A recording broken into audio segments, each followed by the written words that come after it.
자, 그럼 먼저 뉴스부터 보겠습니다. 권순우 취재팀장 어서 오십시오. 어서 오세요. 예, 안녕하세요. 삼프로TV 권순우 취재팀장입니다. 고향 어디시죠? 저는 서울입니다.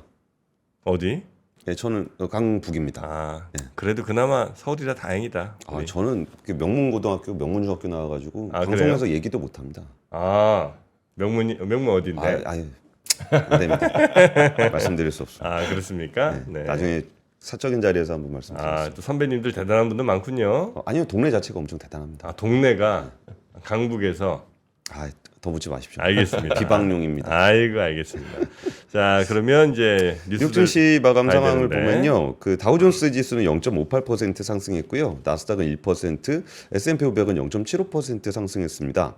근데 제가 얼마 전에 그런 얘기 드렸었잖아요. 이렇게 뭐 그 채권 투자하시는 분들은 이제 전 세계의 중심을 금리로 생각하고, 네네네. 뭐 경기 침체와 세상 망하는 것과 뭐 세상이 좋아지는 거를 굉장히 좀 일희일비하는 경향이 있다고. 네.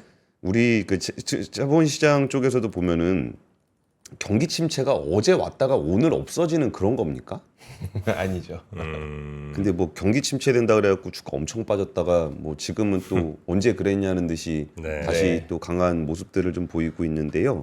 그러니까 이거를 연 차트로 한번 봤어요. 연 차트로 한번 그냥 보니까 이게 S&P 500하고 이제 코스피하고 같이 났거든요. 네. 이때 경기 침체한다 그래갖고 난리 났었죠. 그러더니 그냥 다시 돌아왔고, 8월 초죠. 예, 그 다음에 또 경기 침체 온다 그래갖고 난리 났었잖아요. 네. 그리고 또 다시 저 전고점을 향해 가고 있어요. 그러면 경기 침체는 근데 언제 왔다가 언제 가는 겁니까 이게?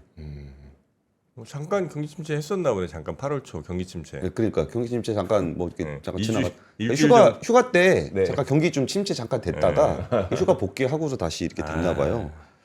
증시가 강해요. 네. 그러니까 경기 침체에 대한 우려라는 거는 오히려 그 기간 조정이라든지 뭐 이런 것들을 보통 얘기하거든요. 네. 이제 가격 조정은 한번 내려가는 거고, 그리고 이제 기간 조정이라는 거는 이제 시장에 대한 자신감이 없을 때 옆으로 흐르는 거잖아요. 네. 근데 이거는 뭐 기간 조정이라는 것도 거칠 것도 없이 다시 전고점으로 올라가는 모습을 좀 보이고 있는데, 오히려 코스피를 같이 보시면은 코스피야말로 이게 기간 조정이잖아요. 저점, 그렇죠. 이게 그 2024년 초의 저점인데 저점 근처에서 다시 지금 맴돌고 있는 거잖아요. 네. 그리고 코스피는 확실히 좀 자신감이 좀 약한 것 같아요. 그러니까 상방에 대한 자신이 없으니까 네. 모멘텀이 있을 때는 좀 오를지 모르더라도 모멘텀이 좀 없어진 상황에서는 좀 잘 못 가고 있는 모습들이 좀 나타나고 있는 것 같습니다. 네. 어제 그 미국 노동부에서 발표했던 생산자 물가 지수는 0.2% 전월 대비 상승을 해서요, 시장 예사치 0.1%보다는 조금 높았어요. 네. 그럼 좀 높다는 얘기는 금리를 내리기가 좀 어려운 네. 상황이라는 건데, 이것도 뭐 해석하기 나름인 게 전년 동기 대비는 또 1.7% 정도라 2%가 안 된다. 네.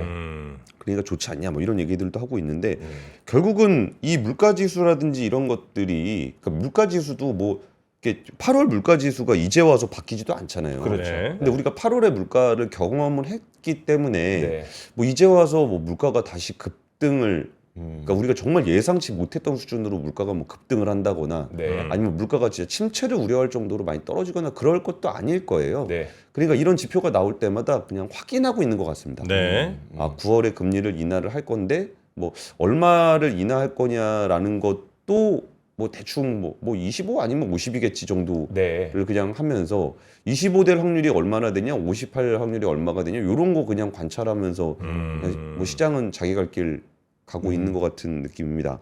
그러니까 뭐 매그니피센트 7 다 강세를 보이고 네. 있고요. 뭐 AI 고점론 이런 것도 뭐 고점론이라는 말만 지금 있는 것 같습니다. 네. 그냥 갈 길 계속 가고 있습니다. 엔비디아도 1.92% 상승했고요. 그리고 이게 어제 첫 번째 뉴스로 바로 넘어가면은 GM 주가가 3% 넘게 올랐습니다. GM? 미국 시장에서요. 그러니까 어제 저녁에 나온 뉴스인데, 네. 그 현대차하고 GM하고 손을 잡기로 했습니다. 그래요. 그래서 사진 한번 같이 보시면은 네. 정의선 회장하고 메리바라 회장하고 같이, 사진 조금만 한번 키워볼까요? 아니, 저 왼쪽에 분이 혹시 히딩크? 마크로이스 GM 사장입니다. GM 사장입니까? 예. 히딩크 닮았는데. 그 말씀 듣고 보니까 좀 닮았네요. 그러네요. 근데 히딩크 감독이 지금 되게 많이 늙었을걸요? 그런가요? 우리 기억 속에 그 히딩크는 젊은 이미지. 그러고 보니까 벌써 20년이 넘었네요. 월드컵 할 때가 네. 아, 그래 2002년이니까. 아, 20년 되게 실감 안 나시죠? 22년 전이에요. 22년 전이네. 아, 그럼 요즘 진짜 젊은 친구들은 아예 월드컵을 못 봤네, 그죠? 우리나라에서 한 월드컵을. 그쵸. 아, 올림픽 못 본 친구들은 많을 거고. 올림픽은 정말 호랑이 담배 먹던 시절 얘기로 인식을 하죠. 아, 그때 굴렁쇠 굴리던 그 소년. 아, 아직도 기억나요. 우리한테는 소년이지만 그분들 지금 저희 또래잖아요. 그분 나이 꽤 될걸요? 저희 또래 저보다 한 살인가 두 살인가 많아요. 80년생인가 아마 그럴걸요? 아, 그렇죠. 네. 아, 그때 그 성화 딱 불 붙을 때 그때 기억나요? 네네. 그 비둘기 엄청 타 죽었잖아. 비둘기가 그 위에 엄청 많이. 그거 한국 방송에서는 안 나온 거 아시죠? 아, 그래요? 네.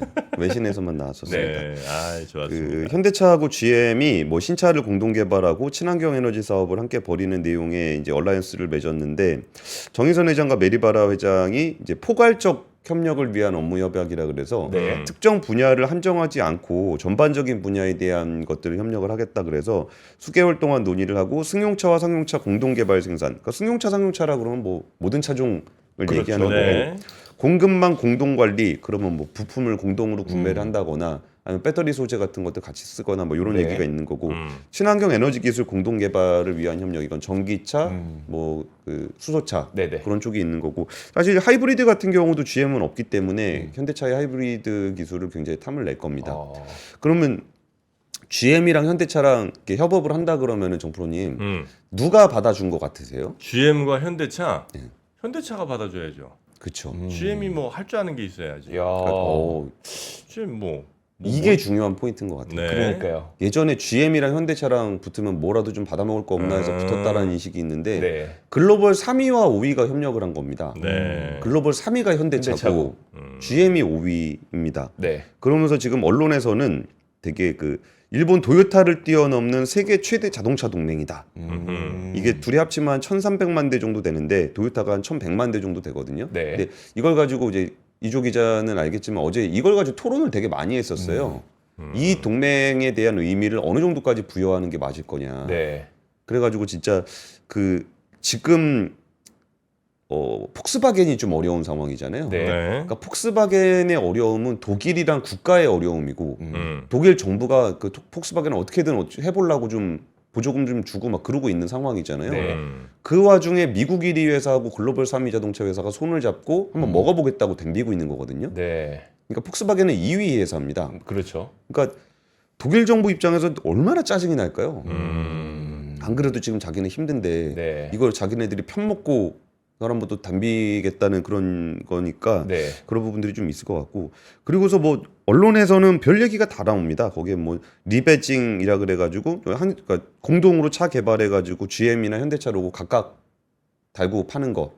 그럼 약간 뭐 이거 다 이제 언론사들에서 나온 이야기들인 거죠. 그러니까 비슷한 차종 만들어서 그냥 택만 바꿔서 같이 타고. 그러니까 시청자분들도 오늘 그 기사를 보셨는지 모르겠는데 네. 원문에 나온 내용은 많이 없습니다. 그러니까 둘이 포괄적 업무 협력을 맺는다라는 거고 네. 그럼 업무 협약의 범위가 어느 정도까지 될 것이냐 어떤 시나리오를 그릴 수 있느냐는 그러니까 언론에 나온 얘기들도 시나리오 같은 겁니다. 네. 뭐 여기서 뭐 철강제 같은 걸 같이 쓴다 그러는 얘기들도 있고 뭐 수소 트럭 같은 거 같이 만든다 이런 것도 있고 뭐 GM 캐나다 공장에서 산타페를 만든다 뭐 이런 얘기들도 있는데 사실 이런 얘기들은 되게 예민한 얘기입니다. 네. 왜냐하면 어느 차종을 어느 공장에서 그 만들지는 그 노조하고 관련이 되게 깊어요. 네. 그러니까 이런 얘기들은 사실 쉽게 나올 수는 없는 얘기들인데 지금 언론에 나온 얘기들은 그런 얘기들에 대한 뭐 추정들이 네. 좀 나오고 있는 거고요. 그러니까 규모의 경제를 달성할 수 있다라는 거는 차의 원가를 많이 낮출 수가 있잖아요. 네. 그런 부분에서 좀 의미가 좀 있는 게 있고 그리고 이게 그러니까 차종 같은 게 좀 덜 겹칩니다. 현대차랑 GM이 예를 들어 픽업 트럭 네. 이런 거는 GM이 좀 잘하고 네. 뭐 세단이라든지 아니면 소형 SUV 같은 경우는 현대차가 좀 더 그렇죠. 잘하고 네. 그리고 하이브리드 같은 경우는 뭐 압도적으로 뭐 현대차. 아예 네. 없으니까 네. 저기는 뭐 그런 부분에 대해서 좀 시너지가 날 수 있다라는 것들을 좀 보고 있어요. 근데 여기서 좀 우리가 느낄 수 있는 부분들은 그러니까 앞으로 GM하고 현대차의 얼라이언스가 어느 정도까지 확대될 수 있을 것이며 네. 거기에 대한 시너지로 이제 두 회사의 위상이 얼마나 올라갈 수 있을 것인지는 일종의 좀 추정의 영역인 것 같아요. 네. 근데 GM이 이제 주가가 3% 이상 올랐다라는 거는 미국 시장에서도 현대차와의 협력이 GM한테 유리하다라고 네. 좀 해석을 하는 것 같아요. 그러니까 네. 유리한 게 뭐 얘가 유리하니까 얘가 불리하고 이런 게 음. 아니라 둘이 협력한다는 것이 이제 뭐 긍정적인 시그널로 좀 인식이 되고 있는 것 같은데 네. 어쨌든 이 뉴스 자체가 그 현대차의 위상이 굉장히 올라갔다. 옛날에 2002년 월드컵 당시만 하더라도 현대차는 현다이죠. 그렇죠. 아, 현다이. 네. 차 타면 죽는다. 네. 그래갖고 그 있잖아요. 옛날에 그런 얘기도 있잖아요. 우주선에서 그 우주 비행사들 뛰어나가게 만드는 방법. 네. 그래가지고 그 계기판에다가 현대 로고를 붙인다. 아 그런 게 있었어요? 이런 거 있었죠. 망가진다고. 네. 뭐 올라가지도 못할 거라고. 그 현대차가 실질적으로 글로벌 회사가 된 거는 2008년 금융위기 이후 정도가 돼요. 네. 그래서 미국이랑 중국 시장에서 점유율이 많이 올라갔던 측면이 있고 그 다음 계기를 저는 2017년 산타페 3세대 나왔을 때라고 저는 생각을 하는데 네. 그때 이후에 미국 시장 점유율 다시 두 자릿수가 되면서 글로벌 회사로 위상이 올라갔습니다. 네. 근데 제가 뉴스에서 가끔 과장해서 좀 말씀드리면은 조금 이렇게 뭐 자동차 산업의 좀 미래를 보는 사람들은 현대차 2등 갈 수 있다. 네. 라는 얘기를 좀 했었다는 건데 이번 얘기도 굉장히 좀 의미는 좀 있다고 볼 수도 있을 것 같습니다. 네. 그러니까 이거는 좋은 의미로 해석을 해드린 거고요. 네. 조금 좀 냉정하게 한번 살펴보면은 자동차 회사들의 협력이 그렇게 성공적이었던 적이 많지 않습니다. 하긴 우리가 지금 보고 있는 스텔란티스가 협력의 어떤 대명사인데 음흠. 그럼 지금 그 위상이 높아졌냐라고 하면은 또 보기 어려운 것도 근데 있고. 조금 자존심 상하긴 하네요. 네.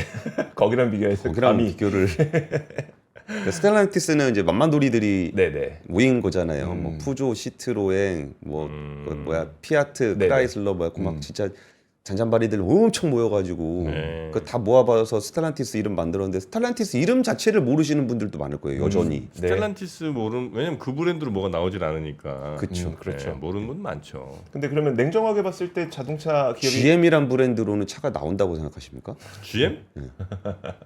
아 GM은 안 나오나? GM 나오죠. 쉐보레. 아 쉐보레도 참 쉐보레와 브랜드구나. 캐딜락으로 네. 캐딜락, 아, 뷰익 뷰익으로 나오고 뭐 이런 식으로 나오죠. 아, GM은 따로 안 나오나? GM은 안 나오죠. 네. 아 그런가요? 예, 예. 아 여러 브랜드가 모여서 했던 GM이구나. 아, 제너럴 모터스 그러니까. 아, 평범한 차들. 보편적인 모터들. 폭스바겐도 뭐 그런 거죠, 그죠? 폭스바겐은 자기 브랜드도 나오죠. 아니, 그러니까 폭스바겐도 뜻이 GM이랑 비슷한 거 아, 아니겠습니까? 국민차, 네, 뭐 그런 거니까. 현대차. 아, 그렇죠. 네. 그러니까 그런 건데 사실 그렇게 협력들이 뭐 최근에 BMW랑 도요타가 수소차 협력을 하기로 했습니다. 네. 근데 사실 현대차는 아우디랑 수소차 협력하기로 했는데 아. 결과물이 좀 잘 안 나오죠. 그리고 포드랑 폭스바겐이 자율주행이나 전기차를 굉장히 세게 협력을 했었죠. 네. 그리고 전기차도 안 나오고 자율주행차도 안 나오고 뭐 아르고 AI 같은 경우는 네. 자율주행 협력하는 회사인데 그 회사 파산했죠. 음흠. 그러니까 그런 게 좀 있고 그리고 또 뭐가 있을까요? 뭐 저기 르노 니산 얼라이언스 아, 네. 여기는 르노, 니산, 미쓰비시 합쳐가지고 세 개 합쳐서 세계 1위까지 갔었죠. 예. 한때. 예. 지금은 이제 찢어졌죠 다시. 안 찢어졌는데 많이 내려왔습니다. 안 찢어졌어요? 예, 여전히 르노, 니산 얼라이언스 있습니다. 아 그래요? 예. 아 르노 닛산은 여전히 한 회사예요? 그러니까 한 회사는 아닌데 네. 지분을 섞으면서 얼라이언스 구조로 돼 있긴 해요. 아 그래요. 예, 차종도 같이 쓰기도 하고, 생산하기도 하고. 예, 뭐 택가리 해가지고 각자 팔기도 하고, 네. 뭐 그러는데 그렇다고 해서 뭐 걔네가 합쳐갖고 판매 대수로는 1등까지 찍은 적이 있지만 뭐 압도적인 경쟁력을 가졌다라고 좀 보이지는 않죠. 네. 그래서 이 부분들이 그 현대차와 GM의 협력이 어떤 결과물을 내놓을지에 대해서는 좀 미지수기는 합니다. 그리고 이제 거기에 또 이제 중국이라는 회사 나라를 견제하는 측면에서는 우리 그 현대차에서도 제일 공들여야 되는 시장이 또 미국 시장이고 네. 미국 시장에서 가장 영향을 미칠 수 있는 회사는 또 GM이고 해서 그 어떤 결과가 나타날지는 좀 지켜봐야 될 것 같습니다. 네. 근데 어쨌든 그 위상 자체는 다시 확인할 수 있는 네. 거는 좀 분명했던 것 같아요. 네.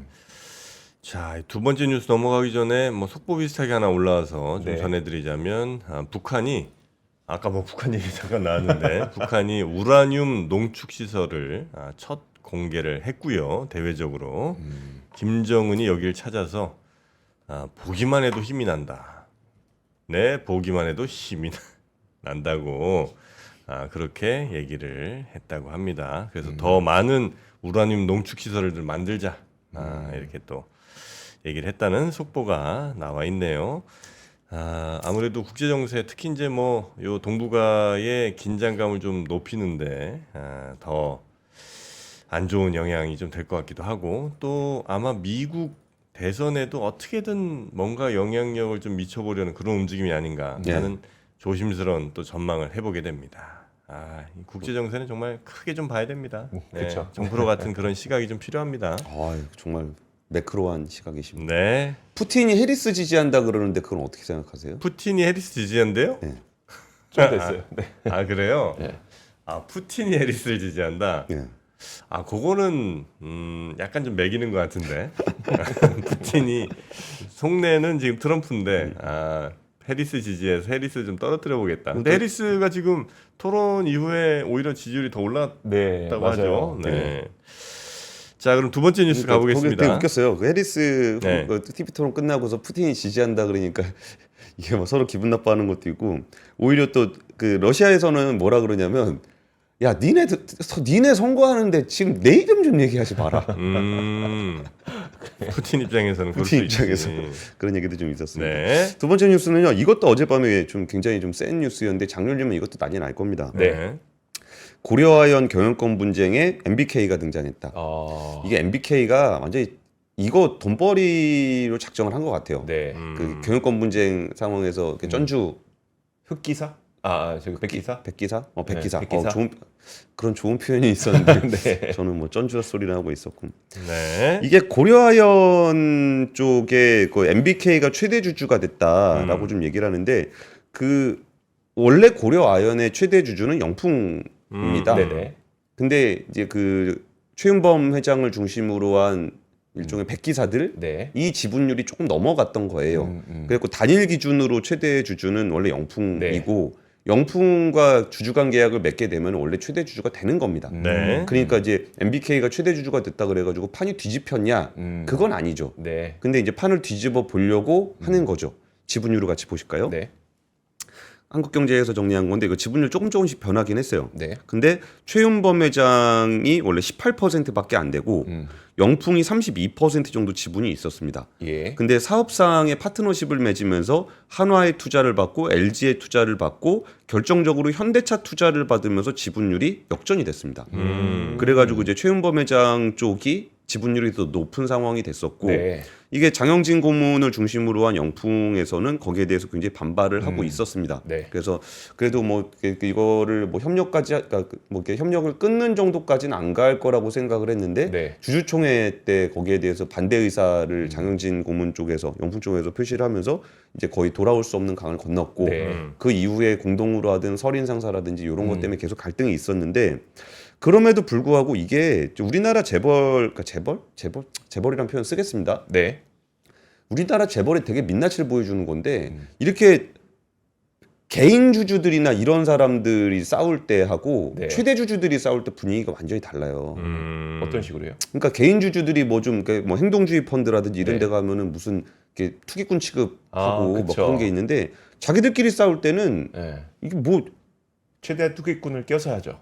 그리고서 아니 그거보다 돈이 없어요. 네. 둘 다 돈이 없어. 음. 둘 다 돈이 없어가지고 지분을 뭐 사지도 못하고 팔지도 못하고 뭐 그런 상황에서 네. 서로 목소리만 내요. 이게 우리나라의 일반적인 경영권 분쟁의 모습이었거든요. 그 친구 데리고 오고 뭐 이런 정도. 네. 예를 들어서 한미약품 같은 경우도 그랬잖아요. 그렇죠. 그냥 아버지 친구 네. 끌어들여가지고 하는 정도였는데 여기에 이제 그 자본가가 등장한 게 그렇게 오래 안 됐어요. MBK 같은 자본가가 등장을 해서 이게 그 지금 주가가 55만 원이거든요. 네. 근데 66만 원에 사주겠다. 자본가가. 예. 네. 그래서 거기에 근데 여기 지분율 차이가 거의 안 나기 때문에 네. 여기서 조금만 사도 지분율 역전이 돼요. 네. 근데 그 둘이 싸울 때는 둘 다 돈이 없기 때문에 네. 올려봐야 막 0.01%뭐 이런 거 가지고 왔다 갔다 하는데 자본가가 여기다가 이제 18 거의 한 20% 정도 프리미엄 붙여갖고 판다 그러면은 네. 오늘 일단 주가는 지금 55만 원이니까 66만 원 근처까지 한 방에 갈 거예요. 그리고 요런 게 지금 상황이 이제 오늘 펼쳐질 거고 이제 아니 근데 55만 원에서 예를 들어 MBK가 뭐 돈이 있는데 굳이 66까지 갈 필요는 뭐 있어요? 예를 들면 뭐 한 60만 원 아니면 뭐 58만 원 이래도 뭐 사실 큰 문제는 없잖아요. 안 팔 수도 있으니까. 사람들이 예. 아니 60만 원 했다가 그래도 한 10% 가까이 오르는 거니까 사람들이 팔 것 같고 그다음에 다시 또 뭐 이번엔 그러면 60 뭐 한 5만 원 이렇게 또 갈 수도 있는 거잖아. 아 공개 매수가 역공개 매수하고 뭐 그럴 수도 있거든요. 근데 여기서 정프로님 되게 중요한 포인트 하나 잡아주셨는데 예. 기업 가치를 볼 때 음. 공개 매수를 한다라는 거는 네. 그 가격에 사더라도 그 회사가 그만한 가치가 있다는 거예요. 시장 가격이 저평가되어 있다는 거죠. 네. 네. 근데 공개 매수를 할 때는 충분히 그걸 매수를 했을 때 시너지가 있고 막 그런 건데 우리나라 주가가 맨날 저평가가 돼 있어요. 네. 그러니까 예를 들어서 누가 경영권 인수하려고 그럴 때 경영권 프리미엄이라는 걸 주잖아요. 경영권 프리미엄이라는 게 왜 있는 겁니까 그게? 그렇죠. 그 회사는 그냥 원래 그럴 만한 가치가 있는 회사라는 네. 거예요. 근데 그게 그 최대 주주가 되면은 그런 가치가 생기고 아니면 없어지고 뭐 이런 게 말이 안 되는 거거든요. 네. 그러니까 저는 개인적으로는 지금 그 영풍 쪽보다는 최연범 회장 쪽이 뭐 비전이라든지 경영이라든지 그런 걸 훨씬 더 뛰어났다고 생각해요. 네. 근데 이런 지분율 경쟁이 생겼을 때는 그동안 저평가돼 있었던 것들이 어떤 자본가의 등장으로 막 나타나고 있는 부분들이 있는데 예를 들면 이거 되게 별로 안 복잡합니다. 네. 그 영풍 정밀이라는 상장사가 있어요. 예. 영풍 정밀이라는 상장사에 대해서도 공개 매수를 진행합니다. 그 이유는 뭐예요? 그 왜 그러냐면 MBK가 예. 영풍 맞을 거예요. 이조 기자 한 번만 이것 좀 확인해 주세요. 네. 제가 설명하고 있을게요. 영풍 정밀이라는 회사는 최윤범 회장 쪽이 지분율이 더 높은 회사예요. 근데 영풍 정밀이 왜 의미가 있냐면은 고려아연 지분 1.83%를 가지고 있어요. 영풍 정밀이. 예. 네. 그러니까 영풍 정밀에 대한 지배권을 갖게 되면은 고려아연 지분 1.83%만큼의 가치를 갖게 되는 건데 그러면 고려아연 주식을 사는 것보다 영풍 정밀 주식을 사는 게 싸니까 이렇게 하는 거거든요. 그러네요. 맞죠? 그렇게 네. 돼 있죠. 지금 MBK가 영풍정밀 주식도 주당 2만 원에 최대 43.43%까지 공개 매수한다. 그렇죠. 네네. 그 얘기는 영풍이라는 회사를 사는 영풍 정밀 주식을 사는 게 네네. 고려아연 사는 것보다 싸다는 얘기를 드렸잖아요. 네. 그럼 영풍 정밀은 뭐 가치가 있는 회사입니까? 도대체 시가가 그게 뭐냐는 거예요. 네. 그 시가를 비교를 해보면 거기가 시가총액이 1,475억 원이거든요. 네. 근데 고려아연 지분 1.83%의 가치가 2천억이 넘어요. 네. 그러니까 영풍정밀이라는 회사는 고려아연 주식을 2천억 원 이상 가지고 있는데 자기 시가총액은 1,475억밖에 안 된다고요. 그럼 영풍정밀이 훨씬 더 이득이네요. 정상적인 자본시장에서는 이런 회사들은 무조건 적대적 M&A 들어가야 돼요. 네. 이게 우리나라 자본시장이 얼마나 디스카운트되고 있는지를 보여주는 전형적인 사례거든요. 네. 그래서 오늘 좀 열을 너무 낸 것 같은데 그러니까 갖고 있는 재산이 훨씬 더 많은데도 갖고 있는 재산이 1,000억인데 시총이 500억 뭐 이런 데들이 이제 수두룩한 거죠 우리나라에. 그쵸. 예. 그럴 만한 이유가 있는 거고 이럴 때 최대 주주끼리 싸우니까 그때 가서야 그 회사의 가치가 가치를 드러나는 거죠. 드러나면서 정상적인 평가를 받고 있다라는 거는 그럼 그동안 최대 주주들 싸우기 전에 그 소액 주주들은 그게 뭐냐는 거예요, 그게. 그러니까 이런 부분들이 이제 코리아 디스카운트의 전형적인 모습이 코리아 디스카운트가 뭔데? 네. 라고 얘기할 때 진짜 시장 가치가 얼마냐라는 것을 이런 분쟁 상황이 됐을 때 보여주고 있다라는 네. 거죠. 그러니까 공개 매수도 훨씬 더 높은 가격에 해야 되고 네. 자기가 보유하고 있던 지분 가치를 왜 인정받지 못하냐. 꼭 이렇게 싸울 때 되면은 네. 드러나는 거거든요. 네. 그래서 그러니까 그런 생각이 좀 들어요. 요즘에 보면 어쨌든 미국의 뭐 혹은 뭐 영국의 뭐 잘 나가는 그 뭐 자본시장 같은 것들 선진화됐다고 흔히 얘기하는 이게 뭐 50년, 30년에 이루어진 일은 아닐 거 아니에요. 뭐 수백 년, 뭐 짧게 봐도 100년 이상의 뭐 말씀하신 것 같은 수만 뭐 얼마나 더러운 거래들이 과거에 많았겠어요. 그리고 뭐 무슨 적대적 M&A니 뭐 이런 것들이 이제 수많은 세월을 거치면서 켜켜이 쌓이면서 아주 모두의 불만이 없을 수준까지 이렇게 끌어올려진 걸 텐데 우리가 짧은 기간 내에 막 이제 성장하게 되면서 부족한 부분이 빵꾸가 너무 많이 여기저기 좀 나 있는 것 같은데 그걸 이제 키우는 과정이 아닌가 이런 나이가 드니까 점점 뭐가 이렇게 너그러워지기도 하고 세상 일이 그러려니 하는 생각도 드는데 그러나 빨리 우리도 제대로 된 시장의 모습을 좀 가져 나가야 되겠습니다. 네. 네. 시간 많이 됐네요. 세 번째 뉴스는요. 사우디의 AI를 네이버가 만든다. 그래갖고 이 얘기가 사실 계속적으로 얘기가 좀 있었고 이번에도 뭐 이렇게 아예 구체적인 얘기까지 나온 건 아닌 것 같은데 네. 어쨌든 이번에 사우디 정부하고 네이버가 초거대 언어 모델과 지능형 로봇 연구 개발과 관련한 전방위적인 협력에 대한 MOU를 맺었습니다. 사진 같이 보시면은 여기서 좀 제일 큰 의미를 부여하고 싶은 포인트, 제가 붙이고 싶은 포인트는 네. 여기 의예진 의장하고 인공지능 장관이 아. 참석하는 행사였다. 네. 그러니까 그 전에 이제 실무적인 수준에서의 어떤 얘기들은 좀 있었는데 거기에 대한 진도가 좀 나간 것 같다. 그러니까 네. 우리가 네이버 팀이라고 부르는 이유는 네이버 클라우드나 네이버 랩스 같은 경우는 로봇 하는 데거든요. 그렇죠. 네. 네이버 클라우드는 이제 인공지능 네네. 같은 거 하는 데고. 근데 네이버 랩스 지난번에 갔다 왔을 때 얘기 들어보니까 그 사우디에 있는 도시에 디지털 트윈 하고 있다 그러더라고요. 근데 디지털 트윈이라는 게 생각보다 좀 의미가 있는 게 네. 그 도시를 그냥 통째로 3D 스캔한다고 보시면 되거든요. 네. 근데 그러려면은 그 데이터의 보안이라든지 그게 굉장히 중요해요. 그렇겠네요. 근데 그런 부분들을 네이버한테 맡기고 있다라는 게 좀 의미가 좀 있는 것 같고 음. 그리고 우리가 이제 항상 미국을 중심으로 해서 AI를 보다 보니까 이제 뭐 다른 나라들의 AI 어떻게 하고 있는지 거의 관심이 없거든요. 네. 근데 소버린 AI 같은 경우는 엔비디아에서도 굉장히 좀 밀고 있는 음. 그런 내용이고 사우디에서 다른 AI 모델이 아니라 왜 한국의 네이버의 모델을 선택했을까라는 네. 부분도 네이버의 기술이 뛰어나다. 음. 라는 말씀을 드리는 것보다는 네. 경쟁 구도 측면에서 한번 보시면 좋을 것 같다는 생각이 좀 들었어요. 그러니까 굳이 미국에 있는 AI 모델이 아니라 왜 한국 AI 모델을 사우디가 선택을 했을까라고 네. 본다면은 이 AI 모델의 그 아랍 쪽에 있는 그런 데이터셋을 네. 중심으로 해서 모델을 한국 거를 쓰겠다라는 건데 그럼 이게 어쩌면 소버린 AI의 되게 중요한 첫 시작이 될 수도 있거든요. 네. 그러면은 이게 국가별로 그런 국가들이 많을 겁니다. 그러니까 미국의 어떤 그 AI 플랫폼에 종속되고 싶어하지 않는 네. 그리고 이제 너무 그러니까 답변 우리가 AI에 자꾸 의존을 하다 보면은 그 답변이라는 것에 그 노출이 많이 되잖아요. 네. 그럼 영어를 중심으로 한 부분들에만 노출되는 게 불편한 나라들이 분명히 많이 있을 겁니다.